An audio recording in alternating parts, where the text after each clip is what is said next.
नमस्कार मेरे प्यारे भक्तों, आप सभी का स्वागत है इस पवित्र और दिव्य कथा में। आज हम सुनने जा रहे हैं एक ऐसे देवता की कथा जो दिखाई नहीं देते, लेकिन हर पल हमारे साथ रहते हैं। एक ऐसे देवता जिनके बिना इस संसार में जीवन की कल्पना भी नहीं की जा सकती। भक्तों, हम जिस हवा में सांस लेते हैं, जिससे हमारे शरीर में प्राण चलते हैं, वो किसी साधारण शक्ति की देन नहीं है। ये है वायुदेव की कृपा। कहा जाता है कि अगर वायुदेव एक पल के लिए भी अपनी शक्ति रोक ले तो पूरी सृष्टि थम सकती है। इसलिए आज हम सुनेंगे वायुदेव की अद्भुत कथा, उनकी शक्ति, उनके आशीर्वाद और उनके क्रोध की कहानी।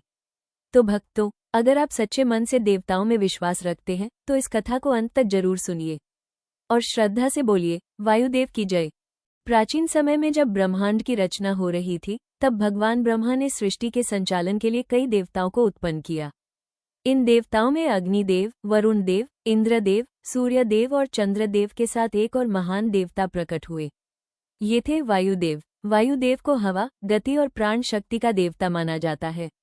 भक्तों, हमारे शरीर में जो सांस आती जाती है वो सिर्फ हवा नहीं होती, वो होती है प्राण शक्ति, और उस प्राण शक्ति के स्वामी है वायुदेव। ऋषि मुनि कहा करते थे, जब तक शरीर में प्राण वायु है तब तक जीवन है, और जब प्राण वायु शरीर से निकल जाती है तो जीवन समाप्त हो जाता है। इसलिए वायुदेव को जीवन का आधार माना जाता है। वायुदेव की शक्ति इतनी अद्भुत थी कि वो पूरे ब्रह्मांड में पल भर में घूम सकते थे। उनकी गति इतनी तेज थी कि देवता भी उनकी बराबरी नहीं कर सकते थे। जब वायुदेव धीरे चलते थे तो वो ठंडी और सुखद हवा बन जाती थी।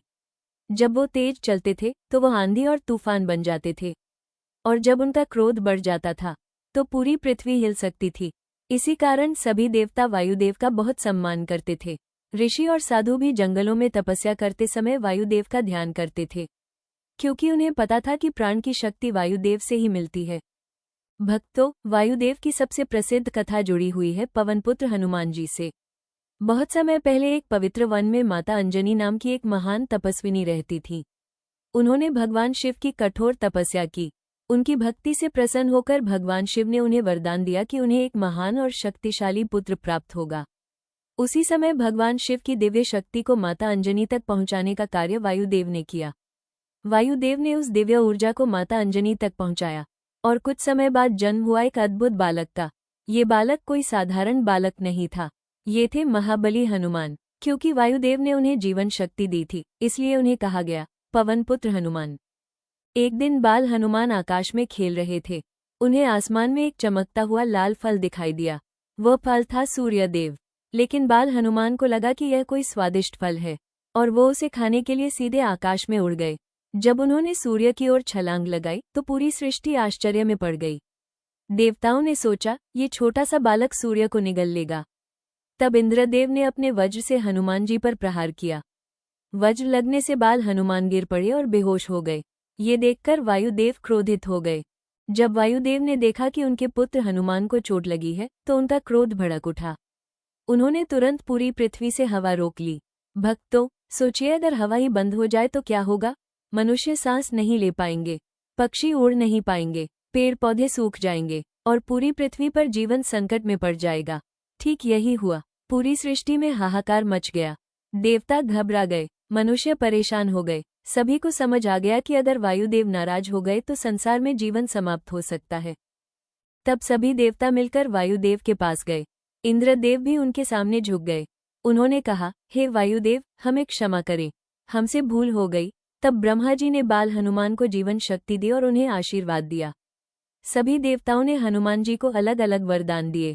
किसी ने उन्हें असीम शक्ति दी, किसी ने उन्हें अमरता का वरदान दिया, और किसी ने उन्हें बुद्धि और ज्ञान का आशीर्वाद दिया। जब वायुदेव ने देखा कि उनका पुत्र सुरक्षित है, तब उनका क्रोध शांत हुआ, और उन्होंने फिर से संसार में प्राण वायु बहने दी। तभी से पूरी सृष्टि में फिर से जीवन लौट आया। भक्तों, वायुदेव सिर्फ हवा के देवता नहीं हैं, वह ऊर्जा, गति और जीवन के प्रतीक हैं। योग और ध्यान में भी प्राणायाम का बहुत महत्व बताया गया है। प्राणायाम का अर्थ है सांस को नियंत्रित करना, और यह सांस किसकी देन है? वायुदेव की। जब हम शांत मन से गहरी सांस लेते हैं तो हमारे शरीर में नई ऊर्जा भर जाती है। यह ऊर्जा वायुदेव की कृपा से ही आती है। वायुदेव की कथा हमें एक बहुत बड़ा संदेश देती है। प्रकृति का सम्मान करना बहुत जरूरी है। हवा, पानी, पेड़ पौधे और प्रकृति सब देवताओं का ही रूप हैं। अगर हम प्रकृति का अपमान करेंगे तो उसका परिणाम हमें ही भुगतना पड़ेगा, लेकिन अगर हम प्रकृति का सम्मान करेंगे तो देवता हमेशा हमारी रक्षा करेंगे। भक्तों, जब भी आप सुबह उठे तो एक पल के लिए गहरी सांस लें और मन ही मन कहें, हे वायुदेव, आपका धन्यवाद, क्योंकि हमारी हर सांस आपकी कृपा से चल रही है। और जब हम कृतज्ञता से जीवन जीते हैं तो देवता भी हम पर प्रसन्न होते हैं। तो भक्तों, ये थी वायुदेव की अद्भुत और दिव्य कथा। अगर आपको भी लगता है कि हमारी हर सांस में वायुदेव की शक्ति बसती है तो कमेंट में जरूर लिखें, वायुदेव की जय। और इस पवित्र कथा को अपने परिवार और भक्त मित्रों के साथ शेयर जरूर करें ताकि ज्यादा से ज्यादा लोग देवताओं की महिमा सुन सकें।